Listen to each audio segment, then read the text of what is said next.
First இந்த மெனோபாஸ்னா என்ன doctor? இதுக்கு ஆவரேஜா ஏஜ்னு ஏதாவது லிமிட் ஏதாவது இருக்கா? மெனோபாஸ்னா நேச்சுரலாக ஒரு விமனுக்கு நார்மலாக வர ரெகுலர் மென்ஸ்ட்ரல் சைக்கிள் நிற்கிறது தான் மெனோபாஸ்ன்னு சொல்லுவோம்.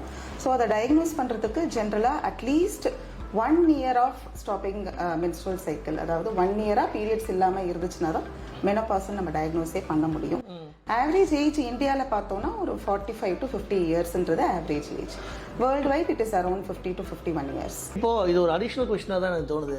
இன்னைக்கு இருக்கக்கூடிய ஃபுட் ஹேபிட்ஸ்னால இந்த பியூபர்ட்டிங்கிறது ரொம்ப ஏர்லி ஸ்டேஜ்லேயே வருது குழந்தைகளுக்குலாம். அதே மாதிரி இந்த ஃபுட் ஹேபிட்ஸுங்கிறது மெனோபாஸ்லேயே ஏதாவது அஃபெக்ட் ஆகும்? கண்டிப்பாக நம்ம ஃபுட் ஹேபிட்ஸால லேட் மெனோபாஸ் ஆகிறதுக்கு சான்ஸ் உண்டு. Okay over nutrition, obesity, diabetes இந்த மாதிரி ரிஸ்க் ஃபேக்டர்ஸ்லாம் இருந்துச்சுன்னா there is high chance of late menopause. நம்ம சொல்கிற ஆவரேஜ் ஏஜ் இல்லாமல் தள்ளி மெனோபாஸ் வருது.